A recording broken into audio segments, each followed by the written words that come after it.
Hello and welcome to the Blockade Runner podcast number 225. My name is John, and I am joined tonight by two very special guests, Brandon and Maggie of Talking Bay 94. So thank you guys so much for being here. Thank you. We're happy to be here. Brandon, I think this is your fourth appearance on the show, so we're always, very grateful that you carve out the time to come on and join us. And Maggie, it's great to have you here for the first time, especially because today is an amazing day in the life of Star Wars or a Star Wars fan, I guess. We. Yeah, we were served the finale for the Obi-Wan Kenobi show, which I've been loving, and I absolutely love this finale. So tonight we're just going to discuss that episode. We're going to talk about the final chapter of Obi-Wan Kenobi. So yeah, let's just jump into it. But I talked to you guys. I talked to both of you right after. I think it was right after the premiere of the first two chapters of Obi-Wan Kenobi at Star Wars Celebration. So I was pretty giddy that night. I'm pretty giddy tonight too, but I was pretty giddy that night after watching those first two chapters. So why don't we just start with, how has the show been treating you since then, since Star Wars Celebration? Like, what has your experience been like? How have you been feeling about Obi-Wan Kenobi? Yeah, I mean, this is obviously the first show we've had since Celebration, and I think, all being able to be there and be surrounded by so many other fans, getting to be in the same room really like kicked the series off. And so there's kind of this added tension. It's hard to separate, from the show itself, is that layer of emotion that just comes with, the personal experience that we had getting to watch those first two episodes. But it was a great start, and I mean, we've been enjoying it so thoroughly. The character development is so interesting. Some of the new characters we've had, different iterations of old characters, is just, it's been so fun to watch and to see that play out. For sure. Yeah, it's been just a real joy. And like we were saying, like it started at Celebration being a real joy. And then, this has been kind of a culmination of it all. And getting up and watching Star Wars is, I think, the best thing of all time. So like this show being also just really great and a really in-depth character study of one of my favorite characters in Star Wars, as well as a bunch of new characters. And then I think the Leia dynamic really put it over the top for me. But yeah, it really is a real marvel of a show. Yeah, for sure. The Leia thing, especially like, at that premiere, it was such a great surprise. At least for me, I hadn't seen anything about that. So it was such a great surprise and so much fun.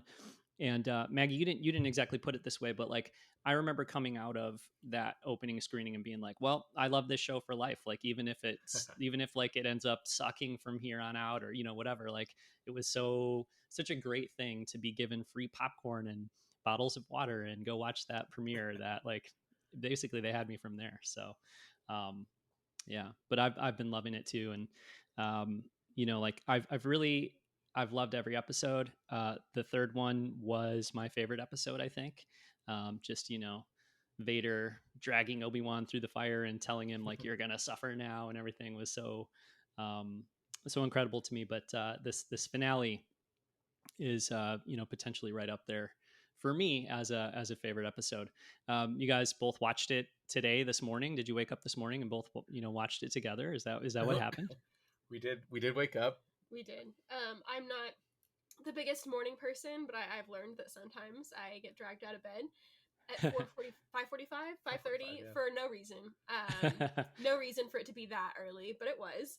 Somebody couldn't go back to sleep, so we watched it. And I think I fell asleep, took a little nap between watching it and working. You got in another screening, then we watched it again at lunch, and then again at dinner. So we're at 4 and 3 viewings of it today. Oh wow! Really to try to process it, because it's still, I don't know, it feels, it still kind of feels hazy for even seeing it that many times. I don't know if it's because I started, like I was half asleep when I watched it the first time, and I definitely dreamt about it when I took a nap, and so it like threw my perception of it for a loop. But also just because it's bittersweet to see such a fun series come to a close, and it's like I don't want to believe it's over. And we've spent so much time thinking about it that it's like, this is it. Like we have it. It's wrapped up, and we just get to like marinate in it. Yeah, for sure. It's always like a little overwhelming for me watching an episode of any of these shows really for the first time, but especially Kenobi, just because it feels like this continuation of like the whole big thing, the saga, right? And it's pretty epic stuff. So yeah, it always like I always have that sort of was I dreaming, and I usually watch it super early in the morning too. I think I watched it this morning at like 6 a.m. or something. So Uh-huh. I definitely have a little bit of like, did that really just happen? And for sure, watching it a few more times um, clarifies things. So now I've only seen it twice. So you guys are like double viewings on We're me just almost here. experts. So Yeah, no. yeah, I'll defer to your expertise on this. So as we go, okay. So you both loved it. Both loved it. I mean, it really hit so many beats, and so it's funny that very delicate line between like nostalgic and like fan servicey with like serving the story itself, and it really did balance that in a really nice way where things felt earned without it being like, because I feel if we're talking spoilers, like the hello there was great, right? But like if you didn't, if we hadn't gone through 6 episodes for him to get to that point, I would have been like, all right, we didn't need to do this. You know what I mean? So like things like that really kind of just kept layering in all the way until the last shot, really. And I think the full hour is really just like Star Wars storytelling at its finest. Yeah, absolutely. All right, well let's just talk about some of the big topics. The thing that I was really so curious about and really even kind of nervous about going into this final episode after last week's episode was, Riva and what was going to happen with Riva. I feel like it's a real testament to this show that I was like, I don't know what the right word is, but almost nervous or scared in that final shot from episode or part 5 of this show. Little Luke Skywalker snug as a bug in a rug there in his bed on Tatooine, and like, oh my God, she knows about him. What's going to happen? Right. Obviously, I know essentially what's going to happen, right? He's going to be okay, but I'm still like filled with dread at that proposition. So I think that's a testament to the storytelling. But I was nervous about like what's going to happen with him coming in to this week. And so I think if you guys are the experts, but I think the show starts with Riva, right? Doesn't it open up with her On on Tatooine. Tatooine, Mm-hmm. hooded in that cool kind of like desert Riva kit sort of thing, right? So sick. Um, yeah, so it opens with her, and it was like, okay, cool. We're going to answer this question, at least to a certain extent, right away. Like, what is her intention? What's she going to do with this dangerous information? And obviously, she's on the hunt for Luke Skywalker. And it doesn't take her long, to find him. But yeah, it was just so interesting. Like, what is she going to do? Like, is she gonna try to hurt him? Is she gonna try to sell that information? Like, sort of, what's she gonna do with it? So I was glad to see him address that right away, and I totally loved her story here and how they handled it. Um, did you guys have any expectations or anticipation in terms of what was going to happen with Reba in this episode? She's, I mean, one of your favorite characters, right, Oh, yeah. Maggie? So I mean, one of the most compelling parts of this series to me is just such an interesting character. Her origin story is one that we all know well, and when we figure out, when we eventually figure out what her goal is, we know she's not going to achieve it. And so it's this really interesting balance of totally new character, totally new storyline, but within the framework of something that we do know. And I think that the way that Moses Ingram played her was so rich. There were so many layers. The penultimate episode was one of my favorites, the one that I found myself just thinking about all day, just because you started to see these different pieces of her come to the surface as her true intentions became known. And so then seeing an even different side of that, I would have liked to. I wasn't optimistic, but I would have loved to seen the journey between her as a child at the Jedi Temple and into how her path to to revenge, and how she became reintegrated as an Inquisitor. And so I didn't think I was going to see that. It would be interesting if anyone's hearing this to write what that looks like, because I'd love to see it. It's probably going to be a book soon, right? I'll read it. I'll send it to me. I'll read it. But wanting I was hopeful that I did think we would get some type of redemption for her. I wasn't optimistic that she would survive it, and so I'm happy she did. I hope it means that we'll get to see more of her, because I just think the way that she played this character was really masterful. It is kind of a Star Wars anomaly, right? That a redeemed character survives the redemption process, so that's good. We learned some lessons there. That's a nice thing to see for sure. Yeah, a little bit for sure. I was thinking she might be a goner, but I was rooting for her to survive. And God, the fifth part, the fifth chapter, I'm like trying to get myself out of the habit of saying episode 5, because then I get confused, thinking I'm talking about like The Empire Strikes Back or something. But Right. the fifth episode of this show, the scene, especially with her at the door, you know, with Obi-Wan on the other side, Yeah. talking about what happened there. Where were you, Obi-Wan? Like, why didn't you come for us? You know, all that. It was so incredible. Such a great performance from her. And, you know, as I was thinking about it last week and going into this episode, I just sort of thought, like, it doesn't, I mean, she has this really dangerous information. And so, like, she really can't. I was trying to figure out, like, how can she hold on to that information and stick around and stay alive? But the other part of me was like, well, the story that this show is telling and the story it's telling about her, um, they really can't just be like, oh, well, you know, we're going to kill her now, you know, or like, it just wouldn't really fit with the values or the themes, I guess, of this show and the story that it's Right. trying to tell, to be like, well, we got to take her out, you know. Sorry that somebody killed all of her friends when she was a child and she's been like dealing with the trauma of that, but you know, we're just gonna write her off. So I think they made the right call in the way they handled it. And um, yeah, as you said, Maggie, just like such an incredible performance from her in last week's episode and this one too. You know, in the moments between her and Obi-Wan. So yeah, I was thrilled with that. And you know, Brandon, you've got your Baru Crew shirt on there. I Yeah, see. I'm always repping. Yeah, it was a big day. It was a big day for the Baru Crew.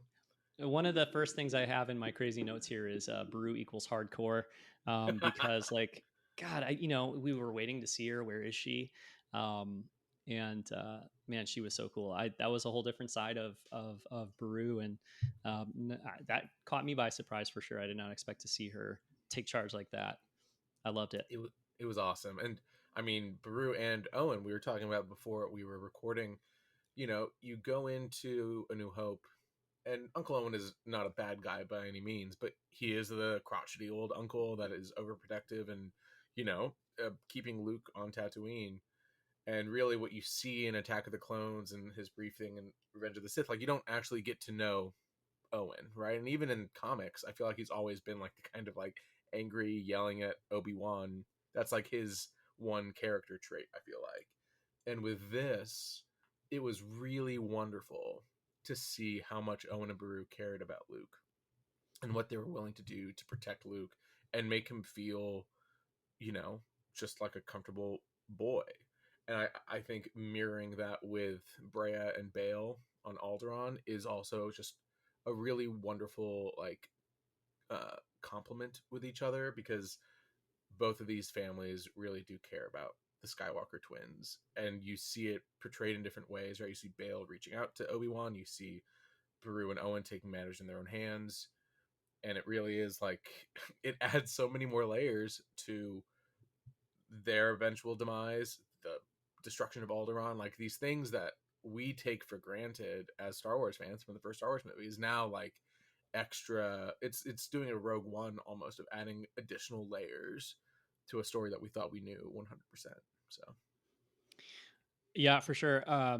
Just a quick side note, like I was watching the final scene on Alderaan today and thinking like, wow, this is beautiful. And like, it's really great to see Alderaan in all its glory. And then, you know, it's like, it's so bittersweet though, because yeah, you can't help but see Alderaan or think about Alderaan and remember the outcome there. So it was a little bittersweet. But yeah, I thought like Bonnie Peace was so fantastic yeah. as Beru there. I love the way she took charge. I love the way that like she kind of sniped at Uncle Owen a little bit there. You Uh-huh. know, like Owen said, Ben's gone, and she's like, and whose fault is that? And I was like, oh no, oh my gosh, like she went for him. That was so good. Um, so yeah, she was great. And then I feel like The writing has been super good throughout the show, but the dialogue in this episode, and we'll, I think, talk about it when we talk about Obi-Wan and Vader, but the dialogue was so good. And I feel like they really like polished the dialogue, or really made sure the dialogue was perfect for this episode, because there's so many lines that are just, as I was writing them down in my notes, I was, just looking at them now, it's like, God, they just pop, and they're so direct and succinct and so good. And just even like the cadence and the phrasing of some of the lines. So she tells Owen, "We're enough, Owen, you and me." I was like, oh my God, it's so good. And it's just one of so many great lines. So I loved everything about it. I also love Bonnie Peace. Like, I fell in love with Bonnie Peace in 2002 in Indianapolis, Indiana. She was at Star Wars Celebration, and she sang a song, and she was just incredible. So yeah, I love her. It's nice to see her back, and she's been through a lot, obviously, right? And so it's nice seeing her back in Star Wars, and apparently being on set. It's the first time she's acted in a long time, and apparently it's like reignited her love of all that. And so hopefully we see her in more things soon, because she's the best. Oh, great. Yeah, I haven't really seen like any interviews or anything with her during the press, junkets or any of that kind of stuff. So that's great to hear. Bonnie Peace, come on the show. I've tried. I've DM'd. It'll happen soon enough. She's doing conventions now. She's back. She was in Washington this weekend or something. So like, she's doing conventions again. So it's a matter of time. Whenever it is, yeah, I'm ready. She has an open invitation. Fantastic. Let's talk about. I'm just looking at my notes here. Let's talk about Haja. Kumail Nanjiani. Haja, I thought he was fantastic today. I've been a big fan of him for a long time, but Haja, I've been a little bit like, I wouldn't say I didn't like him, but just a little like not making a final judgment, sort of thing. Like, I'm not too sure about him tonally, like how it fits. It just sometimes didn't feel like it totally worked or clicked. I don't know if you guys felt the same or not, but today I was like, oh my God, I love him. I thought he was great. His dialogue is fantastic. The line to Obi-Wan, about like, I don't know, as far as you can trust a guy who lies about being a Jedi and tries to make a buck off of people or whatever it was like really great. So, yeah, like in this final episode, and this is true of the Grand Inquisitor too. In this final episode, I was like, okay, finally it clicked into place. Like, he fits, he's great, and it really worked for me. Do you guys have Haja thoughts? I love Kumail. I think he's great. I love seeing him in Star Wars. I think it's very funny. I think he's almost a better fit in Star Wars than he was in Marvel, honestly, because I really do like him. And when I was in LA a decade ago, I went out to his comedy show. Like, I've really loved Kumail for a long time. So seeing him in Star Wars, and I really love the fake Jedi character, and then these moments that he's had, and some of them are off screen, it feels like, with Leia, that really is contributing to his character development, right? You see it in episode 5 and now in episode 6, right? There are these moments where he is gaining the trust of Leia, and I think him reciprocating that, right, and him realizing that he might be worth more than what he's perceived himself as, I think is really what, like you mentioned, adding to his character and really kind of making him a three-dimensional, like, whole person at this point. So I think when he first came onto the scene, he felt like a one episode character for me. So much fun, loved it, but I felt like this was kind of we were going to move on from him, but he kept popping up, and seeing him go from kind of this character that feels almost jarringly light and funny compared to what's going on, and then seeing him kind of being charged with taking care of a young girl reluctantly, to then by the end him taking ownership and directing others on how to deal with her, was just a really unexpected arc, and I loved it. Totally. And yeah, I think the way that he's a great character for Ewan and Obi-Wan to play off of, because some of my favorite sort of moments with Ewan, like the little moments, were when he was sort of like demonstrating that grace and like generosity of spirit towards Haja. Like, okay, you're kind of a scam artist, you pretended to be a Jedi, you're a liar, whatever, but like, I see the good in you, and so I'm gonna kind of like, I'm gonna give you that benefit of the doubt, or I'm seeing, maybe, like as you were saying, Maggie, like maybe I'm seeing a little more in you than you see in yourself, and like letting that grow And then by the end here in this final chapter, you really see that that he's grown into somebody that maybe Obi-Wan and kind of always thought he could be. So Yeah. I love it. Yeah. All right. I'm just like kind of like, okay, here's some of the topics we should talk about before we talk about Obi-Wan and Vader and their confrontation. So maybe a couple of little things before that. The moment where Obi-Wan gives Leia Tala's holster, I thought was really touching. And I'm assuming like, we're meant to think that that's something she keeps with her and has in the original trilogy. I feel like, I recognize that right now. Yeah, I tried to do a little bit of like, I went to like Rebel Legion websites this morning trying to look at Endor Leia costumes to see if it was the same holster. It doesn't look like it is. I feel like it might be like a Captain Rex situation where like it's supposed to be, but even if it was never intended to be. But even I think the shape of it is a little different. So, maybe she loses it when she loses Lola at some point in between now and A New Hope. You know what I mean? I'm telling myself that it's for carrying Lola around. I'm like, it's almost round enough, and I like to think that's where it's headed. Well, that's in the last shot. She has Lola in her pocket. Oh, yeah. Well, you were right. In the holster? I missed. Yeah, when she's waving goodbye to Obi-Wan, it's in the holster. Oh, that's what I told three views. Maybe I would have caught it on the fourth. But wow, I'm right. I caught it for Star Wars. Yeah, I'm way behind both of you because I didn't imagine it, I didn't hope for it, and I definitely didn't see it. So, but that's awesome. Look, dreams come true. Dreams come true.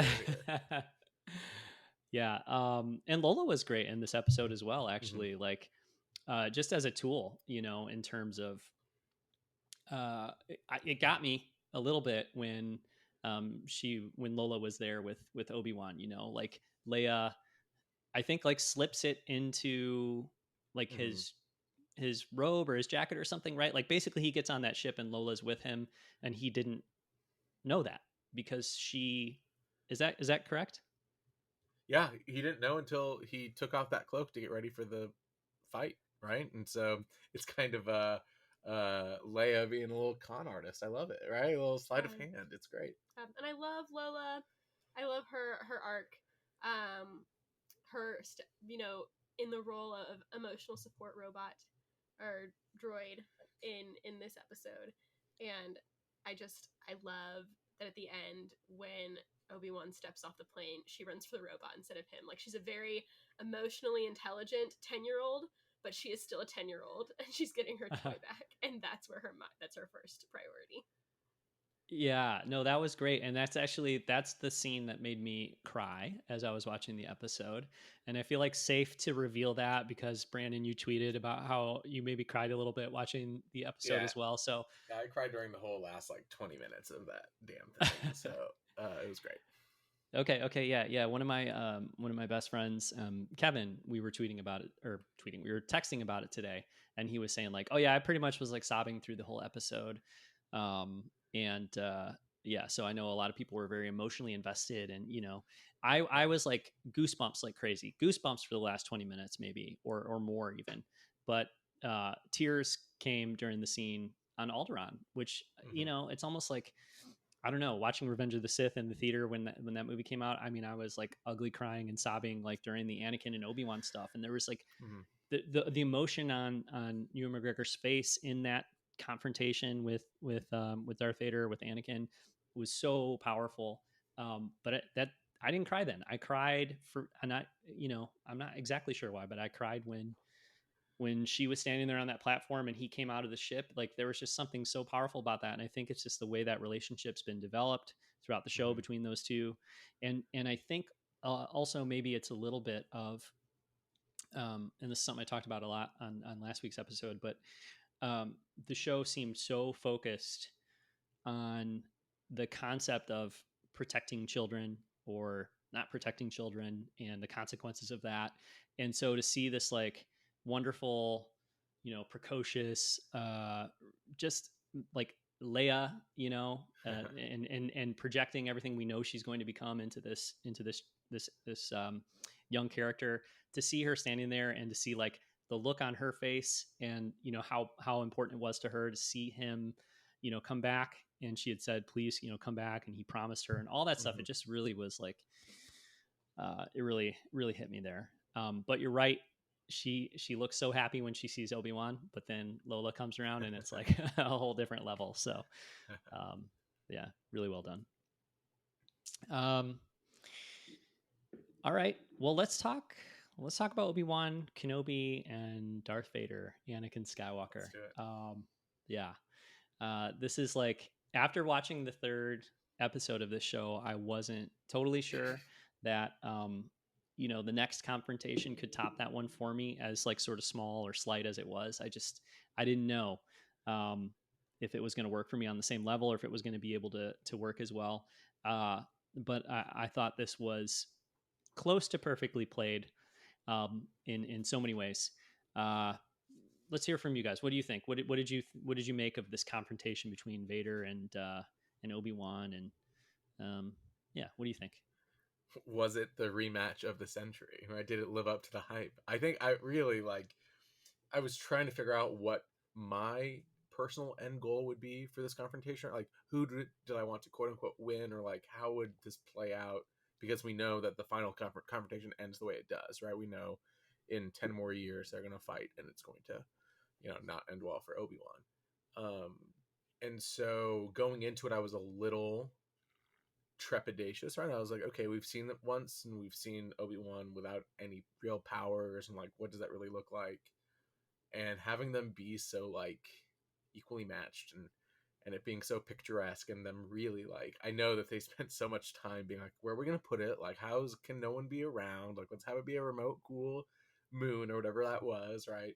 But then the use of nature, I think, comparing this with like the lava of Mustafar, right, and how it kind of plays into the whole fight, and this being all rock and earth, and um, it's very interesting, but both visually, but also like how it impacts their actual fight and how it impacts their conversation. And then once Obi-Wan's really able to escape and fight on his own terms, it really becomes like, it's very cool seeing Obi-Wan full fledged, because I feel like in Revenge of the Sith he probably was um holding back maybe a little bit, because he was like, I can still turn him back, I can still do whatever. And you really see him start giving way to that idea, and really full force Obi-Wan, which we've never really seen before, right?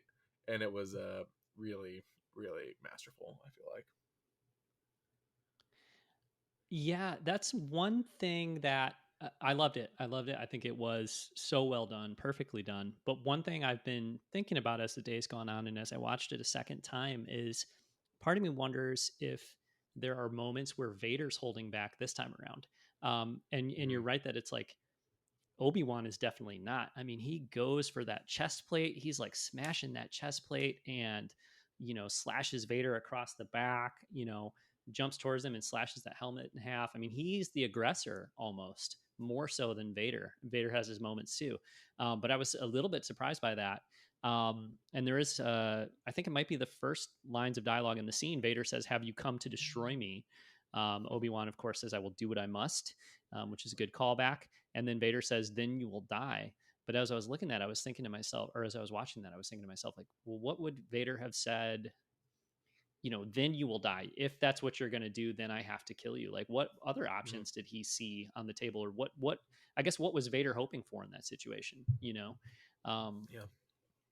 and I don't have the answer, but it was definitely like, it was pretty intriguing and pretty interesting to consider as far as all that goes. So yeah.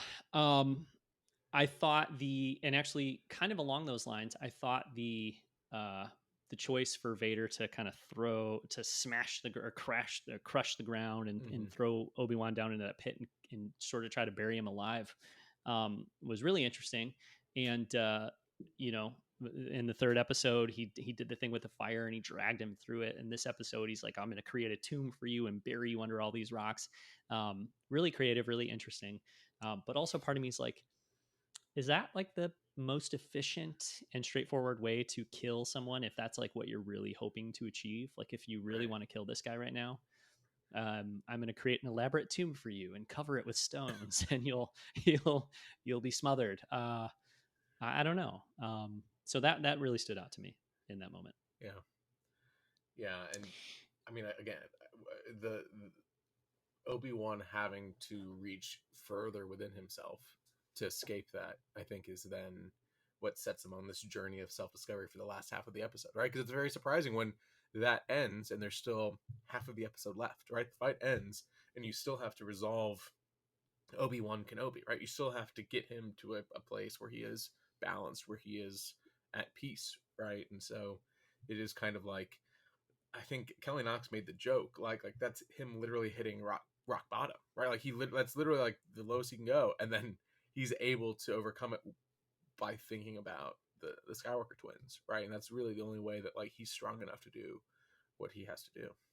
I know it's a Star Wars podcast, but I was like, oh, Spidey. It's a Spider-Man moment trapped under everything, and the like self-discovery that I guess happens to someone when they're trapped under layers and layers of very heavy things. But hearing the voices going back between, you know, Vader and Anakin, and that conversation, and it kind of that beat, and then like the spiral into this loyalty that he's developed for the children, I thought was really, really beautiful. And I think it felt very pivotal for me in the story, where, you know, from the very beginning of the series, he's lost in the Force and in what he's doing, and he thinks he should be training Luke, but he's hitting these roadblocks, and he doesn't think he should be saving Leia, but he has to do it anyway.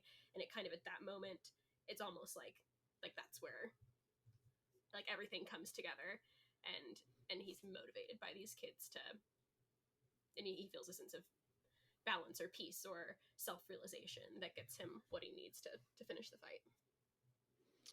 Yeah, I love that, and I think if I have tiny complaints about the show or the kind of style guide or whatever you want to say of the series, and you know, just little things. It's not a big deal, and I don't, you know, like to spend too much time complaining about it. But like one thing I don't really love is the need to kind of show the audience what a character's thinking about. Like, so for instance, with Reva and Luke Skywalker later on, like, you know, when she raises that lightsaber up and she's thinking about, you know, murdering Luke there, you know, I felt it was maybe slightly heavy-handed to kind of show her in that position and then show the flashback to Anakin doing the same thing. And it's like, I would know that she's thinking all those things, and I would know that these are the reasons she can't bring that blade down without showing me that stuff.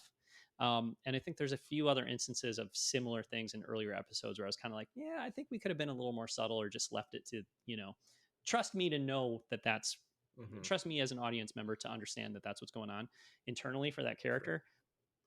All that being said, in this situation, I loved it because I felt like, yeah, I needed to see that. I wouldn't have put that together necessarily. You know, it would have been super implied.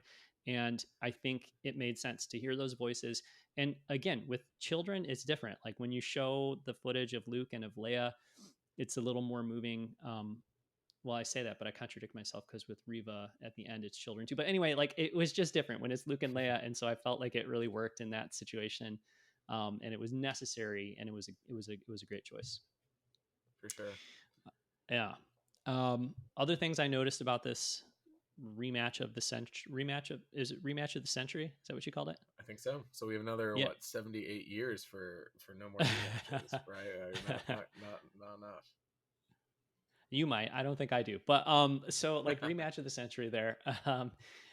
And I noticed when Vader came off of the ship, which I just loved seeing, like the Imperial shuttle. I know we've seen it in other places besides Return of the Jedi, but there's something primal about seeing that ship. I think for me, anyways, I love that. But when he's coming down off of that ramp, and Obi-Wan is standing there, it's totally evoking Revenge of the Sith, you know, in my mind. Except for those positions are reversed, which I thought was really interesting and really smart sort of blocking or positioning of those characters. Yeah, for sure. I I loved the shot with like the jumbo moon and the rocks on the left where you like see Vader walking up. I'm like, this feels like it should be framed. It was just the visual component of that. I did gasp a little bit. Yeah, for sure. There's some crazy, beautiful like cinematography and shots in this show, and specifically in this final episode. And yeah, I thought the setting and some of the framing. I think like one of the last shot of Vader as he's screaming Obi-Wan's name is like this high aerial shot looking down on him, and I thought like that was another great example of framing and shot choice on the part of Deborah Chow and the team there. I mean, we have to talk about Vader's face under the helmet, the helmet being slashed, seeing Hayden Christensen as Darth Vader again there. Boy, did that ever work for me, like exactly how it was meant to. I think it was so good. I have to think of Star Wars Rebels, of course, and that episode with Ahsoka, but which was also fantastic. But man, to see it this way, to see Hayden, so good, and the sound work too with the voice, that was amazing, amazing as well, man. Yeah, that was one of those like I'm rooting, I'm cheering, I'm fist pumping, I'm like freaking out, like losing my mind watching the episode this morning. It was fantastic. Yeah.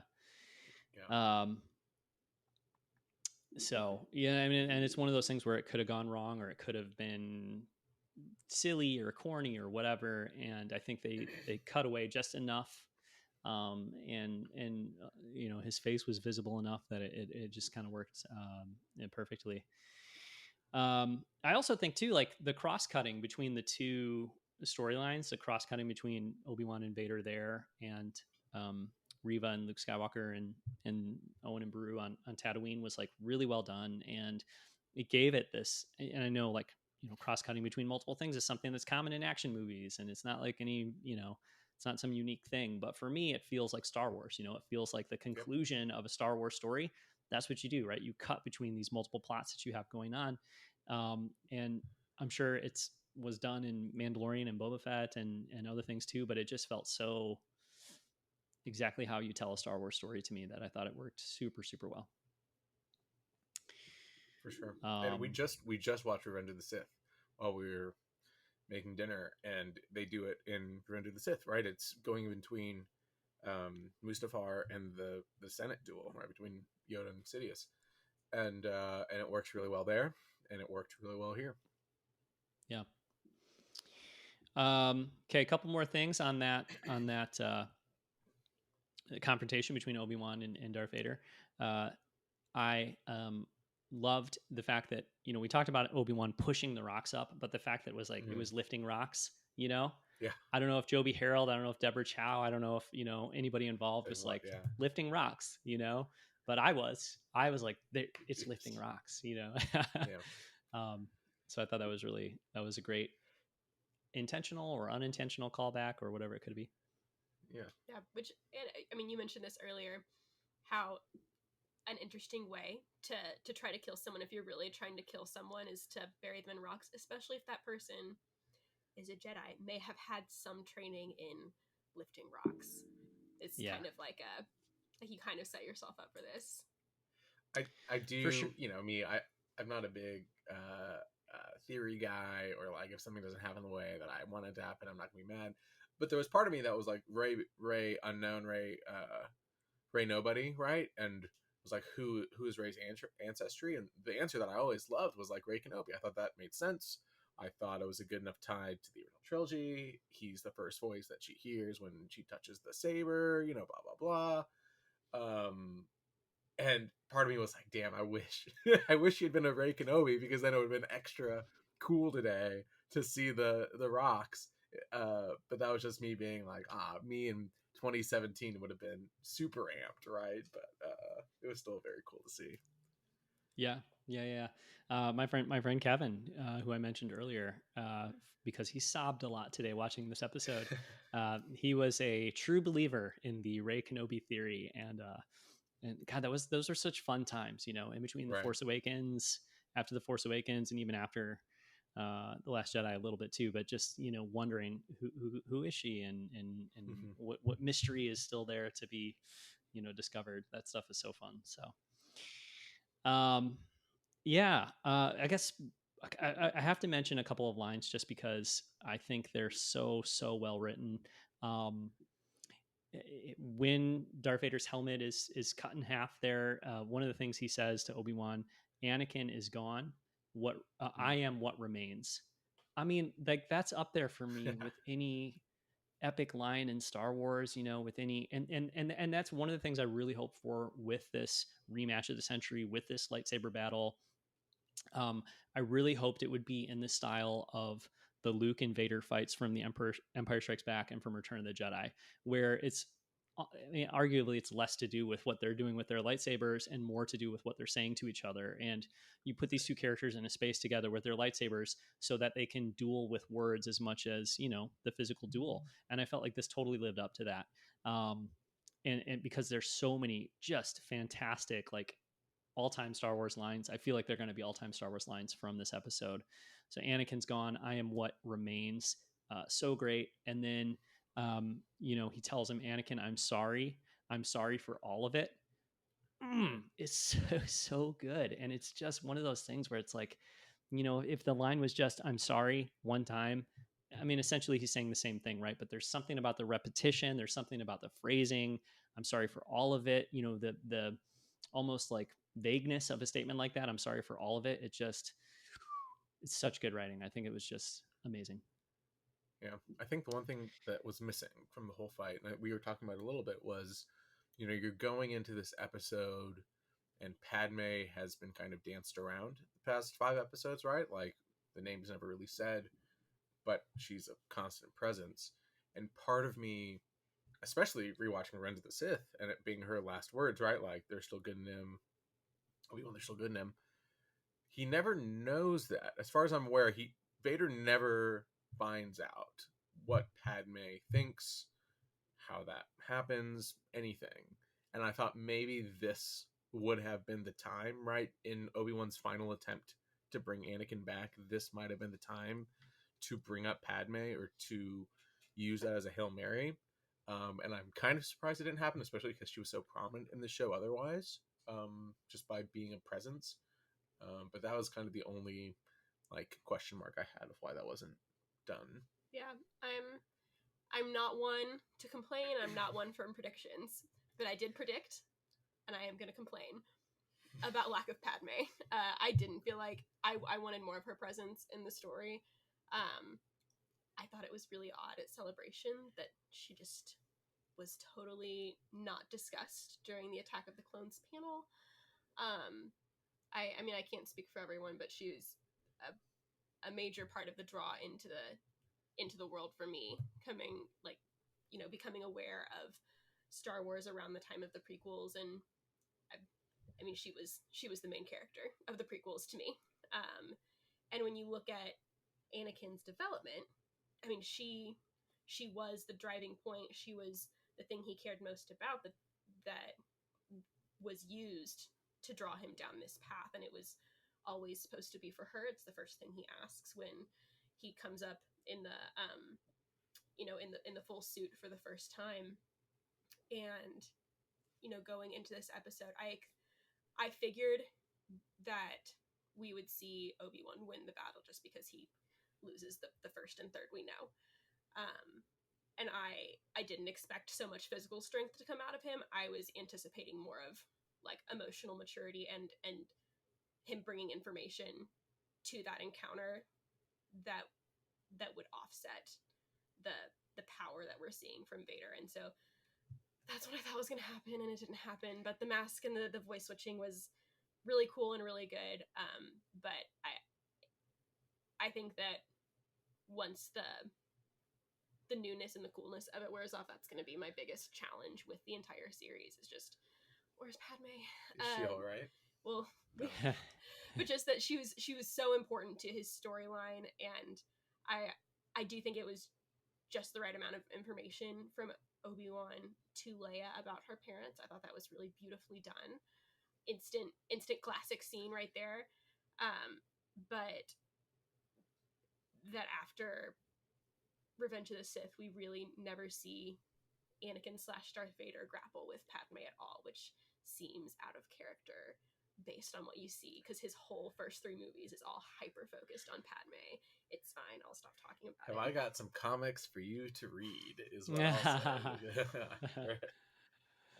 Yeah. Not to say No, that no, shouldn't be on live action, but no. I'm totally with you though, because it's like, I'm not. Man, I love this confrontation between the two of them, and I think the writing is incredible, and I love it. But also, it's one of those things where I'm still, and maybe this is a good thing, in time. Maybe it's good that it's not super obvious to me right away on the first day I've ever seen it, but I'm not totally sure what each of them is trying to accomplish, completely. Because I'm like, does Vader want to kill Obi-Wan? I'm not completely sure that he does. And then what does Obi-Wan want to do? Because I would think, almost like you're saying, I would think Obi-Wan would come there and think, what can I do to get through to him? Like, what information do I have that I could share? And Padme, of course, like that would be something that would be really powerful to tell him about, to try to reach him through that kind of emotional appeal or whatever, right? Like, why doesn't he do that? So I'm right there with you. And also, like right now, 2022, I feel like Natalie Portman, like, let's bring her back. Like, why not? Right? I feel like she, if she's this on was the Disney payroll, 2012, right? We could Yeah. always use more Natalie Portman. Right. Full stop. So yeah, so I just feel like there is opportunity there, and if I'm Obi-Wan, I think maybe I go there. So I'm not. Yeah, it's an interesting thing to think about, and definitely a valid critique is why wasn't Padme part of this equation, this battle?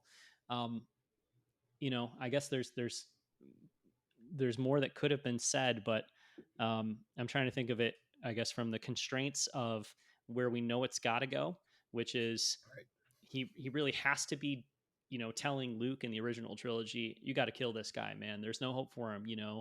Darth Vader murdered your father, and they did kind of, I think, and it wasn't super heavy-handed. Yeah. They addressed that. Yeah. They sort of, yeah. You think that was successful, Brandon?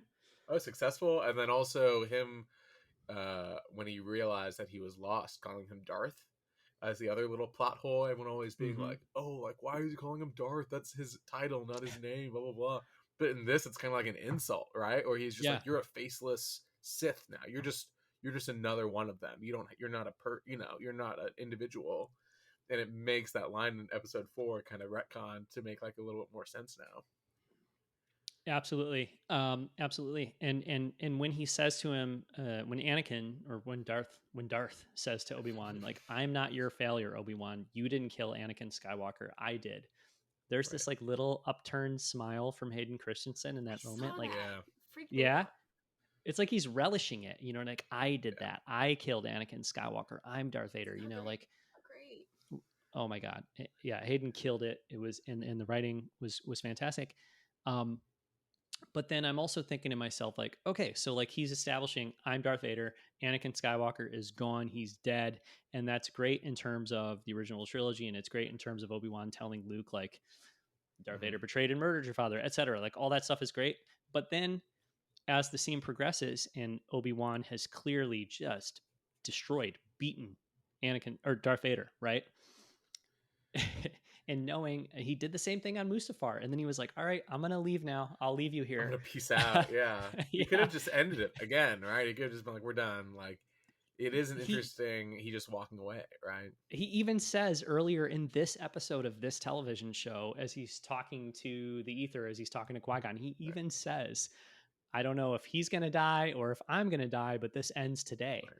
And then he clearly had the opportunity to end it, as did Darth Vader. And he's like, yeah, I guess I'll just take off. I'll leave you here to commit decades of abuse to the galaxy, I wonder if it would have been more successful and it would have made sense if they would had the fight, gets all the way to that point, and then Obi-Wan feels in the Force at that moment rather than on the ship that Luke is in danger, and then chooses that as the opportunity to go rescue Luke. That would have maybe solved the issues that we're having right now. You know, if he had just made that decision to save the son rather than the father in that moment. That would have been good. That's a compelling thought. Yeah, I like that. Someone call Deborah Chow. Maybe we can make some tweaks real fast. That can't be that hard to change in the edit right now. Well, I believe that. I just have a dumb joke, which is that reliable Star Wars source, Mike Zero, I believe, has already put out a video today saying that they're working on remaking this episode of Obi-Wan Kenobi. That'd be great.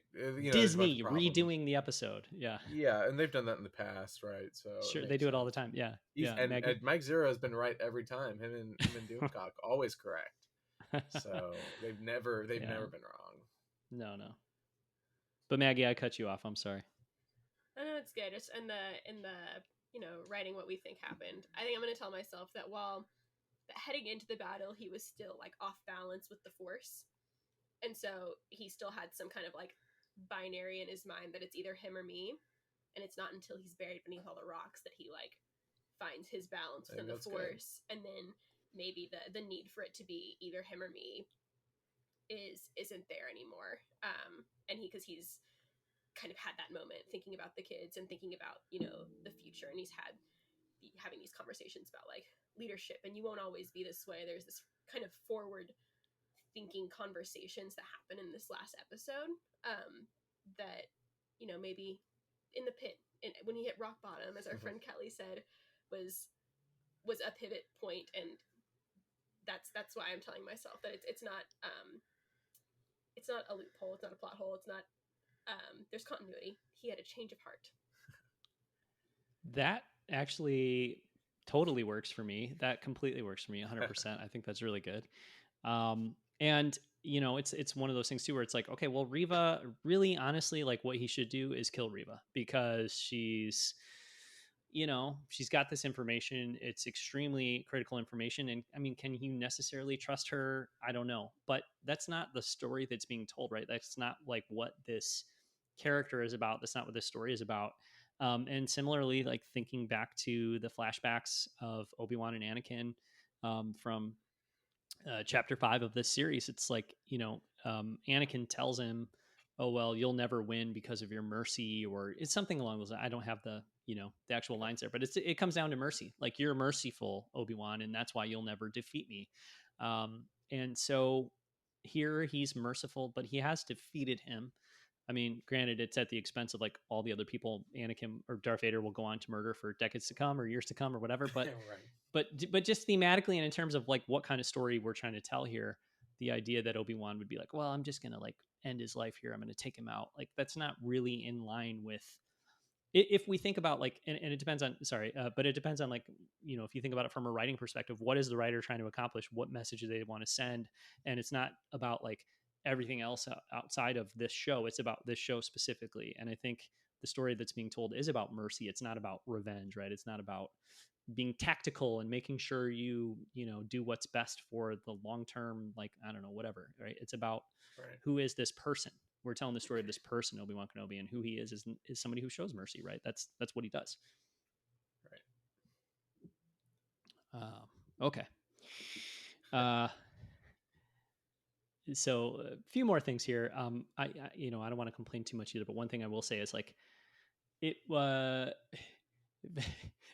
left the moon planet where Darth Vader was, and he got into his ship, and then like the way it was cross-cutting back and forth, I just got done saying that was really, really good, and it was.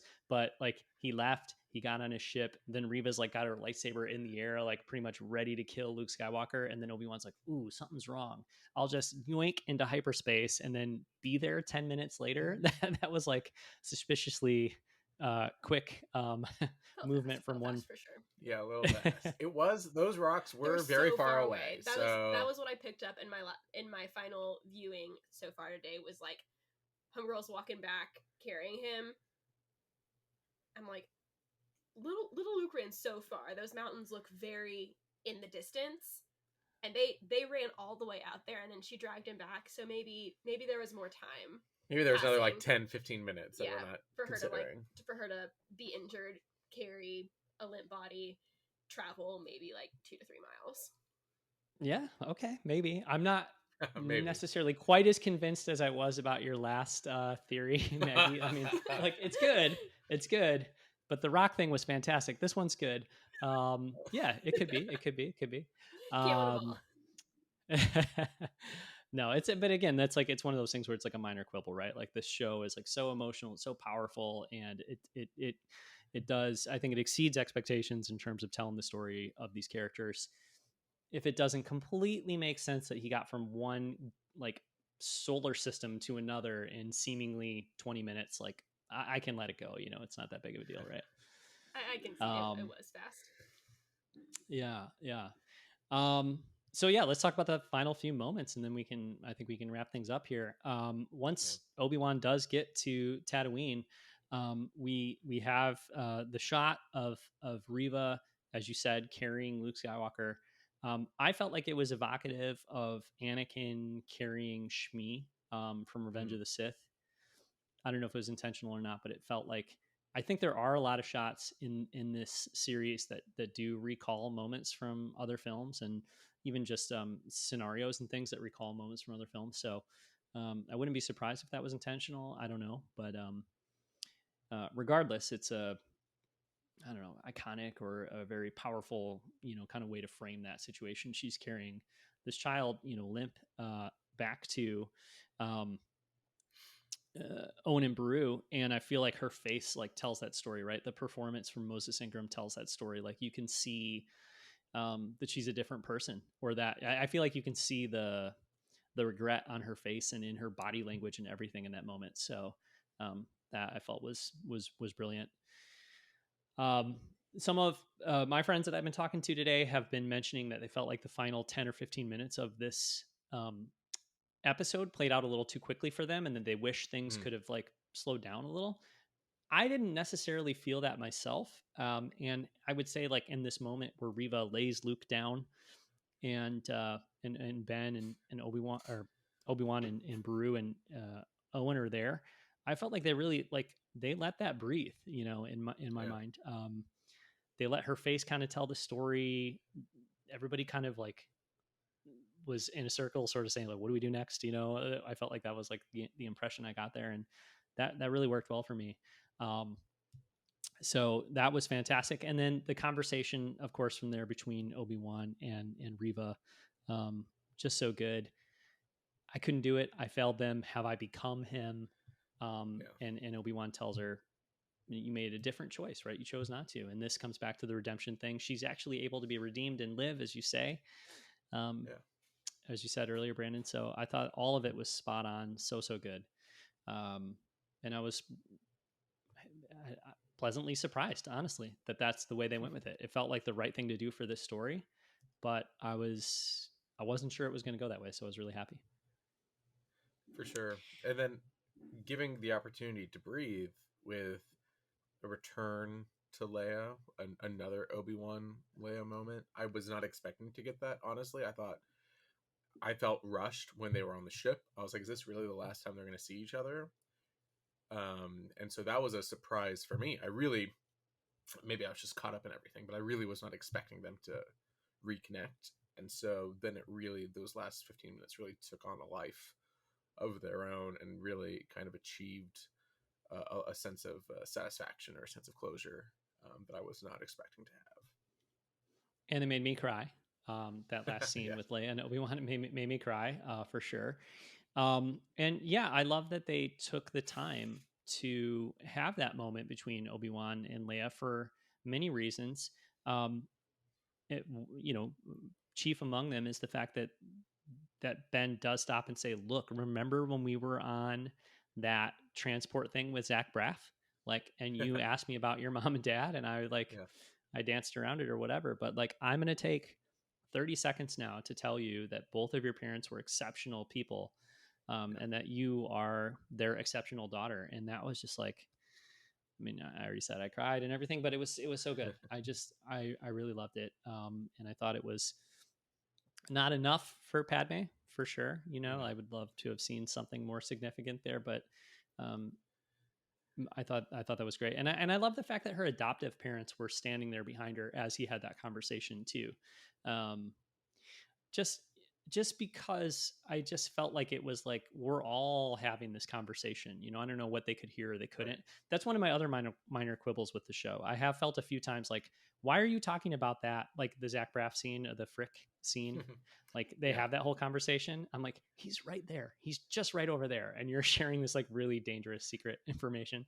So it was like a little thing, but yeah, it was like I love that they were standing there as this conversation was happening, because it wasn't like a competition between these two sets of parents. It was just like a sort of like we're all like, I'm your Jedi space uncle, you know, and there are adoptive parents there, and I'm going to tell you about Anakin and Padme, your other parents, and it just felt like this, you know, really complete and really nice kind of moment.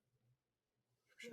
Something else that I love about that scene is kind of the culmination of Leia's little personal arc, from being at the beginning and kind of resenting her role, rebelling against it, playing tricks, and then in the end we see her getting herself ready, and it's a different look than what she was being dressed in at the beginning, but she was ready to go, and she's like, I'm gonna do this, whether it was a combination of seeing other female leaders, having more exposure to the world, kind of being inspired about like what leadership can be, and that she's kind of, even at 10 years old, was ready to step in and make her mark. It falls right in line with what we ultimately see Leia becoming, and it's so cool that we got to see this little glimpse of it, and in this little scene we kind of begin to see it realized, and how this experience has changed her and what we see from her on Alderaan. 100%. And how Leia is it to be like, okay, Dad, I will do this, but if I'm going to do it, I'm going to do it on my terms, right? Like we're going to need to change some things if you want me to do this, and that's totally the arc of her character in this show, right? In the beginning, she's having somebody else put on the clothes, and she's running away, and she doesn't want to do any of this stuff, and by the end, she is saying like, okay, yeah, I guess I am going to do this, but if I'm going to do it, I'm going to do it my way. So good. And her and Obi-Wan's little handhold. You see their little, like, they have so many little hand moments throughout the show, Yes. where it's like she comforts him, or like he drags her along. Like their relationship is so shown by like his massive, like, weathered hand, her tiny little princess hand, and they just held hands like a little bit too long as he went to the ship. It was just a little. It was beautiful. Tugs the heartstrings. Yeah, absolutely. And I mean, like, you know, one of the things we always dunk on as far as the original trilogy goes, like Star Wars fans, we always dunk on is the fact that her whole planet is destroyed, and Luke's like, whatever. And then like one dude that Luke knew for a week dies, and she is comforting him, you know what I mean? And yeah, so to even see her at 10 years old, like she's comforting Obi-Wan, she's sneaking Lola into his robe so that he won't feel alone when he goes to confront Vader. Yeah, I love the many little ways you see, you know, who she's going to become, and this incredible characterization of her as a young person in the show. And it's one of the big surprises of this show, but I think also one of the major successes of the show is how well that character is portrayed and written, and how well Leia works as part of the show. For sure. Okay, I think the last thing that I really want to talk about tonight, before we wrap things up, is Qui-Gon Jinn. We knew, well, we didn't know. I felt like I knew. I felt like the show had telegraphed enough that Qui-Gon Jinn was going to appear here. So I was waiting for it. And they did deliver Qui-Gon Jinn. How did you all feel about Qui-Gon? Were you, I mean, obviously you were anticipating I assume, right? Like, what did you think about Qui-Gon? I was really trying not to get my hopes up. I've loved Qui-Gon Jinn. He was my favorite. He was my favorite lightsaber. Like, I really yeah. When I was growing up, because it was, I don't know if you remember, but in like Walmarts and Targets with those little plastic ones, they only had a couple different hilts, but there would be like Qui-Gon's hilt for every light. It would be like blue and green and red, but Qui-Gon's hilt. And I was like, this is it's like it is a lightsaber to me almost. Like that is what I think of in my mind. And it's just such a powerful performance in the Phantom Menace, right? And it's something that really only happens then. He shows up in Clone Wars very briefly or whatever, but he's been singular to Phantom Menace, and so this entire time, it's been telegraphed, like you said, that he would connect with Qui-Gon, and we know that he's connected with Qui-Gon, right? And we've read the Claudia Gray little short story, like we know that it happens. I was staving myself just to be like, we're going to hear him. He's going to reach out and he's going to hear Qui-Gon. And that's what I was comfortable with and happy with and pumped for. I was like, this is going to be great. So when he's walking, you see the little shimmer, right? And you see it's going to be a physical manifestation. I was like, oh, hell yeah. And then you see Liam Neeson and you see a bad wig and a bad beard. And you're like, this is so great. And he's so sassy. And he's right back to 1999. Right, he's playing this character for the first time in person, because I think with Clone Wars they literally called him or something. That's how he recorded his lines or something like that. So like, he has not been this character in such a long time, and it was great just to see him like step right back in. And it's again I don't know if they were on the same stage together, how it's shot. I feel like they probably just filmed it on a green screen or something like that. But again, it's something that, I mean, Ewan and him worked together in 1997 to film, right? And here we are in 2022. And Qui-Gon Jinn is back, and it's just a nice, like, it would have been fine with the hello there if they had ended right there. It's a directed by Deborah Chow. Like, that was a great show. What a good time. Mm-hmm. But with this nice little, like, almost cherry on top to show the culmination of Obi-Wan's arc in a very physical way, I think was very powerful.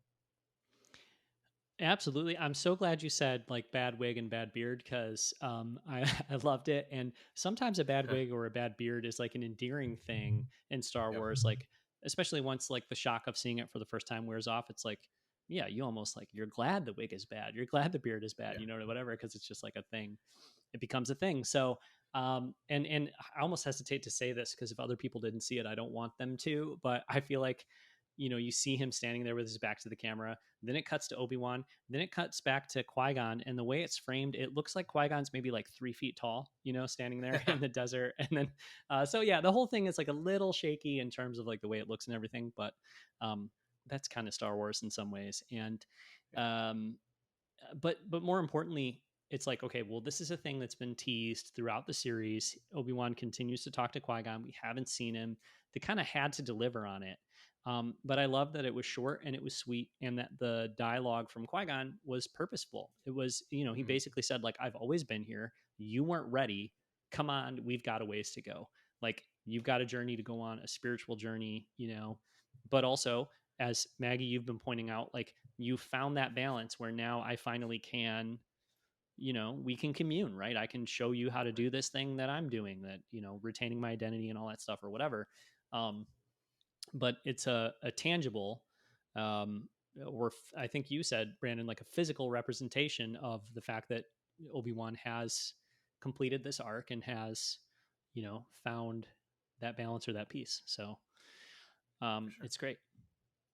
Beyond the fact that it's like fan service and it's like super thrilling and fulfilling for us to see it, it also is great in terms of the actual context of the story. So, right, which is when fan service is the best. That's when fan service, and I'm sure you talked about it last week with the flashbacks, right? That's when it means something. That's when it's important, and when it can serve both functions, when it can tap into a little nostalgia, but also further a character's journey or further a character's insight or their point of view. Then that's when it's worth it to bring Liam Neeson back for 30 seconds in a wig. Yeah, we talked about exactly that. We talked about the fact that, like fan service, we use it with a negative connotation, but it shouldn't, automatically defer to that. Like, oh, it's a bad thing. Like, you can serve fans of something in a way that's logical and necessary in a story. And when you do, then it's like, it's that moment where you get the goosebumps. It's that moment where you the hello there moment, right? It was earned. It felt real. It felt like it belonged there. Sure. All right. Fantastic. I guess maybe one more question for both of you in regards to this finale and the show and the series. Are you expecting and or are you hoping for another season, another series, whatever, Obi-Wan here? How do you feel about that? What would you like to see? I got what I needed out of this show. I think that where at least where we see Obi-Wan, I feel like taking him on a different type of adventure. He's right where we need him to be to pick up where the original trilogy starts, and I think that adding anything else in there would start to become more of a challenge. But I do want to see more from other characters. I have, especially this last watch, I'm like, okay, who do we think that we could see in Andor later this year? And I would love to see more of Riva. I would love to see Ice Cube's son back in the game. Roken. I had so much fun with his. Yes, so much fun. And kind of seeing other leaders within the movement. I think there's no way that Vivian doesn't come back to play Leia in something or other at some point in her existence, and I'm so excited. I feel like it was, when Carrie, we didn't have a living actress to play Princess Leia, and now we do again. And I think she's just darling. She did such a wonderful job in this, and so I'm very hopeful that we get to see more of Leia's live action story play out, since we have the actor, and then potentially more young Luke at some point, although his story's a little more straight shot at this point, and that's fine. Hey, I would love to see young Luke, young Biggs, young Fixer just running around. That could be great. Just like 6 episodes at Anchorhead would be great. What I think, and again, right before we recorded, Ewan is on record saying like he would love to come back and do stuff, and like season 2 is a possibility. Kathleen Kennedy has said that, like, if the reception's good, blah blah blah. I've heard that they reshot the Reva ending in case, leave it a little open ended, in case there's a season 2, or in case there's an opportunity for her story to continue in some capacity. What I would love, because as we said, I really feel like the Obi-Wan story is done, right? We know what happens now, and then we see him again, and we see his sacrifice, right? I think in between now and A New Hope, the Obi-Wan doesn't really change, right? His story, his struggle, it's not really going to, it's kind of fixed. What I would love is using these characters that are introduced and either insert them into the shows that are upcoming, right? I think Roken and Andor really makes sense. Or do a show in this world of Kenobi a year later with the Inquisitors, with Vader, maybe with a Tarkin player, right? Something like that, where you're still using everyone. Reva is there, right? You're still using the world that we've kind of gotten used to over the past 6 episodes, but not necessarily using Kenobi as the mechanism. Because I really feel like this was super earned to get him off Tatooine, right? That was the big question. When they announced the show, it was like, why is Kenobi off Tatooine? And it was because of Leia. And it's like, okay, that makes sense. No questions. We got it. But now I really cannot think of another card to pull to get him off planet. So unless it's smaller Tatooine-based things, which would be fun, I'd love to see that. But I'm worried that they might get a little too big for their britches and be like, oh, he's on Coruscant, or he's, doing whatever. Could be a little rocky. So we'll see. Again, I'd still watch it. Yeah, we'd still wake up and watch it. But I trust the writers. So if there's a season 2, I trust the writers to do a story that makes sense. But right now I'm very happy with what we have. Yeah. And honestly, if Deborah does it, if we don't trust her at this point, then if she thinks that she can come up with something that's worth our time, then I have a feeling that she could prove me wrong. I could not agree more with all of it. I totally agree, because I feel like they went for the most important Obi-Wan story in this first season, So then if it's like, well, everybody loved it and it was really good, let's follow it up with another season. It's like, well, but you already, the thing that otherwise you would build up to, as like the conclusion or whatever, you already kind of tackled it, right? You already went for the most important stuff.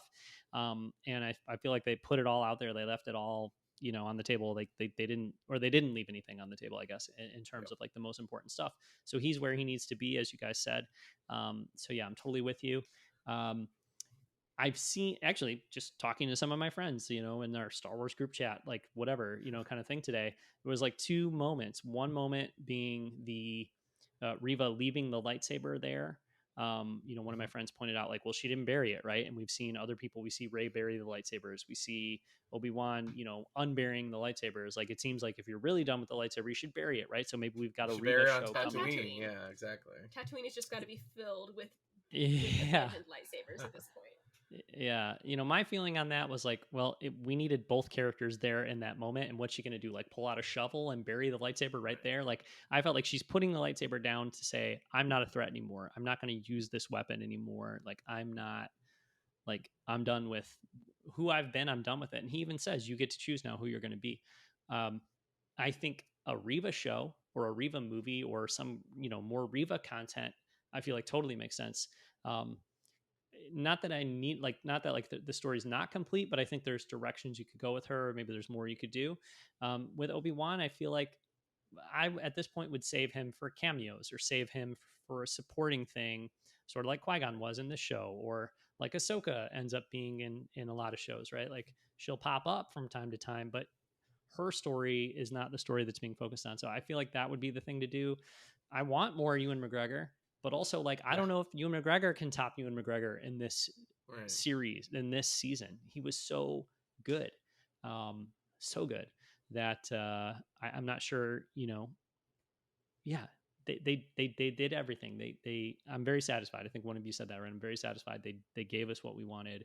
I think they really went for it, and so the greedy part of me wants more, but I feel like we got it. They actually gave it to us. We got it, right? So we'll see. Okay. Well, I think I'm ready to wrap it up there, unless there's any other burning desires from either of you to discuss anything from this episode. Do you have anything, Maggie? No. Any final thoughts? No, I think we're good. We're good. We got it. All right, cool. Well, I so appreciate both of you being willing to come on and discuss this final episode today. I really do feel like today was a great day for Star Wars. Checking Twitter every once in a while, just feeling the vibes. I feel like everybody was so happy. The show was so successful and so good. So it was really great to be able to talk about it tonight with both of you. And so thank you so much for coming on to discuss the final chapter here. Do you want to share? You want to share kind of where we can hear more from you guys in terms of Star Wars, or tell us about your podcast, etc. For sure. Yeah. You can hear me on my podcast, Talking Bay 94, which is everywhere that you listen to podcasts, wherever you listen to this podcast. And then on Twitter, especially, it's where I hang out at Talking Bay 94.